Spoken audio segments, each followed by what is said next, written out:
first of your lies.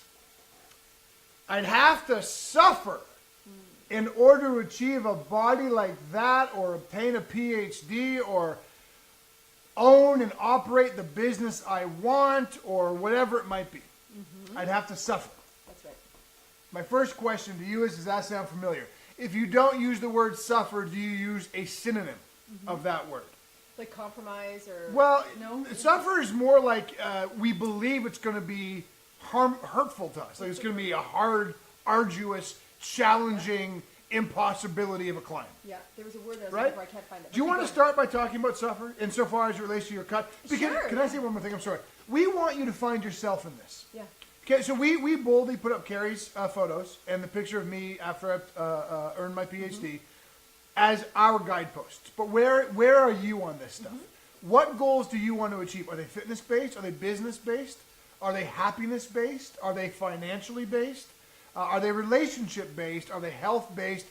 You're finding yourself in these 5 lies. And we're going to talk to you from our experience. Yeah, you know, well, let me start here, okay? Yeah. And this actually, this encompasses every single point we're about to make today, but it's one of my very favorite kind of go-to sentences. So when you conclude, you stop seeking. Yes. Right? When we make conclusions, we lock ourselves into our current state of being, and we don't allow ourselves to open up to the possibility of what we can create, right? And so that is one of the things that constantly comes to my mind when I think about people who may mention to me, I would never be able to suffer the way you do. I would never be able to put myself through that torture.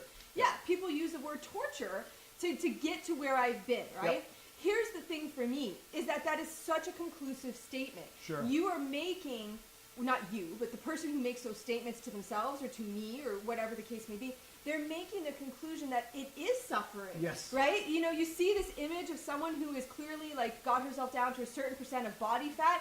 You automatically equate that to, wow, she went through a lot of suffering. Right. She must have like had such grueling workouts. I bet you she's starving herself. She must be hungry all the time. Yep. There's no way she can do this and that, right? But in reality, there is no suffering. There's no suffering that I experienced in the last 20 weeks of my journey to get to those pictures that you're seeing. You know, part of that is because I've been laying a foundation piece by piece over years.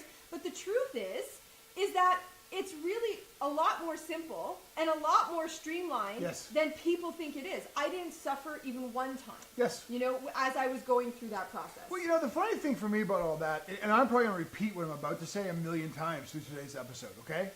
Here's the thing. To say that I legitimately have no interest in earning a physique like Carrie Campbell's is one thing. That's fine. Bless you. No one's suggesting you should have that goal. Right. But then to follow it up by saying, because I wouldn't want to suffer the way you do, we're language police. We just checked it. Boom. Exactly. It's not that you don't want that physique. It's that you have concluded you're going to have to suffer to obtain it.